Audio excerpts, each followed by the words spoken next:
Hello everyone, and welcome back to DMG.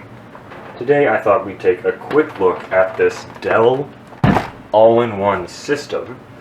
Now, I got this because earlier today I installed a new computer. Now I have this because earlier today I set up a new computer for some elderly people in the neighborhood, and I took this one off their hands because they didn't need it anymore. If it's really terrible, I'll recycle it, pull everything I need out, and then just recycle it. But my hope is that I'll be able to refurbish it and donate it, because it's actually not bad. It has a dual-core hyper-threaded Pentium, so that's 4 threads. It has 4 gigs of RAM. I forgot to check, but it's probably DDR3, and we'll see that in a second when we open it up. This is from 2017, according to the date code, so it's 7-ish years old, but I wouldn't expect they're using DDR4 with such a, low-end CPU. The hard drive is really, really awful, and that is definitely something that I won't be reusing anywhere, because it took about 10 minutes from turning this machine on to getting it to Windows. An SSD will definitely speed this up. The actual, user experience feels somewhere between, early Core i5, first, 2nd gen Core i5, and super high-end Core 2 Quad, with the Core 2 Quad being the slightly faster chip. It's definitely a usable computer for basic web browsing and email, which is what the previous owner used it for. But anyway, before we crack it open, quick overview. Camera, stereo speakers, display. I'm pretty sure it's 1366 by 768. It's definitely not quite 1080p, but it doesn't look as low as 720p. Might be 1600 by 900. On the back here we have this nice stand. I actually really like this design. It saves more space as opposed to the stands I've seen on HP AIOs. The whole thing is a lot slimmer than HP ones that I've seen. It's even thinner than the one from HP actually that replaced it. The stand is spring-loaded, and it took me a little while to figure out why, but it's so you can kind of lean it back a little and it'll stick in place. Quick overview of ports. Sorry it's a little dark. We've got a optical drive here, RJ45 for Ethernet, 2 USB 2.0, power in, and 3.5 headphone. And this is an Inspiron 20. That's what the label says. Almost done here. Sorry, it's going to be a bit out of focus, but here's, a headphone out, so that must be speaker out, SD reader, and then 2 USB 3.0 ports, but I don't believe that because my hard drive that I plugged into this to get data from it to the new one is from Toshiba. It has a blue or white light depending on what USB port it's plugged into. If it's on USB 2.0, it's white. And I plugged it in and the LED glowed white, and it ran at, copied at 28 megabytes per second, which is USB 2.0 speed. So I think those are fake USB 3.0 ports, that or they're just not set up correctly in the BIOS. Don't want to jump to conclusions, probably the latter. Anyway, let's crack it open. Unfortunately, with all-in-ones, I am going to actually have to crack it open, because that is the sound it will make. I'm going to stand it up for this. This is going to mess up the contrast on the camera, but I'm just going to get this lovely soft cloth, lay it down here so it doesn't get scratched, and just go about opening it. Oh, the optical drive comes up with the case, so it must be secured to the back instead of the inside like I was expecting. That's interesting. Alright, it took me a little while to figure out, but basically what I had to do is I had to snap this plastic plate off over the stand, take out these 2 screws here, then take out 2 more screws in the stand, and then the stand came off. And then I think now, yes, there you are. So the optical drive is here. Oh, it's a HL, so that's Hitachi. Sweet. I think. Yeah, Hitachi LG. Super multi-DVD writer. January 2017, so that's giving us an idea of age.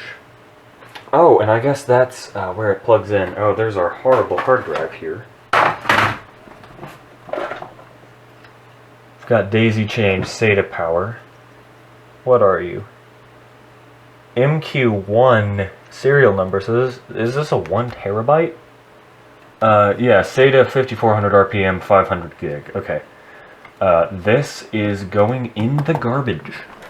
Okay, so sorry you're getting these weird shots of me, but it's got screws on the side. The HP AIO that I worked on a little while back, as in like a few years on the channel. Wow. No bit fits these screws here. But the HP AIO that I worked on a few years ago had a 3.5-inch hard drive, which contributed to its very strange thickness, but also to its speed. It was a lot faster than this is. Why would they make it like this? Oh, that seems easier. It looks like you can just slide it out. No, you can't. They lied. Oh, comes out that way. Well, that doesn't make sense. Oh, that's just one connector. What is this? Oh, inverter power for the backlight. So already we've got confusing hard drive caddy containing a bad hard drive. Why does it only have 3 screws instead of the 4 that a hard drive has? There's no spot for a screw there. Did they just forget to make the hole? So already, this machine has kind of pissed me off. I'll test this hard drive, see how fast it is. So I just want to say really quickly, this hard drive is awful. 8 megs of cache.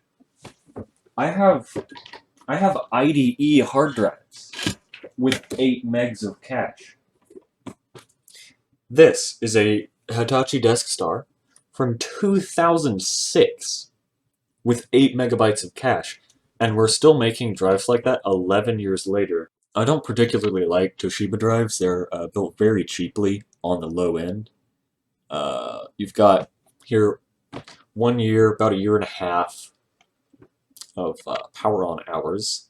When I first put the drive in my computer, it took about 10 seconds between putting it in the SATA port, turning it on, it showing up in File Explorer, and then like 10 seconds later, the actual drive popped up. So like it showed up in the This PC menu, but it only opened a while later. That's actually better than I thought. 1 second. It is comparable to a 3.5-inch SATA drive. It's the closest... Oh, it's actually not too far off in performance from a Hitachi Ultrastar. So that's not bad. I'm still mad, though. I don't want this drive to succeed. I hate it. Its random read is not terrible, but it's not great. Looking at our random read list, it is, there are slower. It's, okay, it beats some IDE drives with the same amount of cache from, 10 to 15 years ago, although that's not really an achievement. That should be a given for a somewhat recent drive. Beats some low-end SATA drives, and loses out to most other SATA drives. So I'll put that on the datasheet as 1.1, and oh, and our write actually is not too bad. So why is this drive so slow? I guess it's the SMR that's just really causing issues, and that doesn't show up as much in a benchmark. But It's SMR, unlike a couple older drives I have. Older laptop hard drives are actually sometimes faster because they're CMR, because they're not built to a extreme budget like new ones are.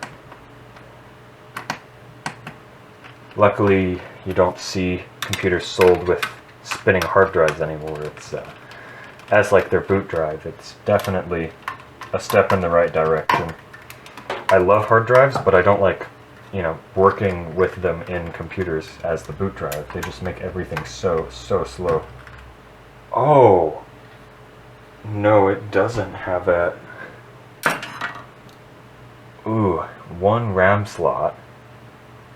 Place for a DGPU though, that's interesting. A discrete GPU could go right there. Or, like a soldered module. What the hell? That's a thermal pad. Oh, I guess to conduct heat to this. Wow, that's terrible. So they've got a heatsink that also uses this as a heatsink. That's not a very good design. Actually, I'm not going to be putting Windows 10 back on this machine. Probably some Linux flavor. So if I flip the board over and there's not another RAM slot on the other side, I'm not going to go buy an 8 gig stick for a single channel, because this is making me think this machine isn't quite worth it. It's got a better CPU than the HP, but it only has one memory slot, much slower hard drive, and the build quality is cheaper and annoying. I know I don't have very positive things to say, but I'm giving my honest opinion. This is it's cheap garbage. Just want to mention this speaker really quickly. Oh, the camera cannot see that. There we go. Look, it's just a little circle. They had this whole wide bar. They could have put like a TV speaker. They could have done something like this, where the whole length is the actual speaker, but no, they just made a tiny hole. Okay, so really quickly, I just want to say, I cleared the CMOS here. We've got a this weird BIOS. On every other Dell computer I've ever worked on, it's had a graphical BIOS. And I've seen that on Latitudes, I've seen that on my Precision. It has this nice little BIOS with click menus. But this machine is too cheap to even have that. I guess they're expecting no one to use the BIOS because it's a home computer, but like, geez. And I'm sorry, it's a Celeron. I think I said it's a Pentium earlier. It turns out the screen in this thing is 1600 by 900, which is it's a decent, okay resolution. Of course, not as high as 1080p, but it's a lot better looking than 1366 by 768, which is what I initially thought this was. As you can see here, we've got a little CPU monitor, and here's our memory and swap file. It's handling quite well in Ubuntu, and that is what I might leave it on. I also discovered some secret buttons on the side here. So over here, here's your power button, the one that lights up, but then there are two that you can barely see at all. One of these is brightness. Yeah, that's brightness down, that's brightness up.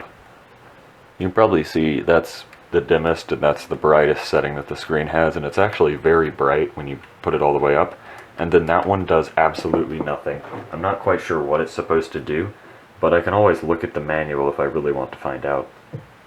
So my overall conclusion after using it on Ubuntu for a while is it can't even play 720p YouTube smoothly, and it benchmarks worse than my Athlon 64X2 6000. So it's actually really bad, but I'm going to still donate it. I've given it to a school for use in the library, because all it will need to do is pretty much just go on like Google Docs and print PDFs and that sort of thing. So it will have a good ending. It's not just getting recycled. But, with such a weak, unupgradable computer, there's really not much else I can do. This is what I don't like about all-in-one computers. They're just destined to end up in the landfill very soon, because they're all soldered and they're not very fast to begin with. But that's it for this video. Thank you everyone for watching. I do have some more happy ending computer videos, well hopefully happy ending computer videos coming up. I've recently picked up some very interesting machines and accessories to go along with them. But that's it for this video. Thank you everyone for watching. Hope you enjoyed, and see you next time.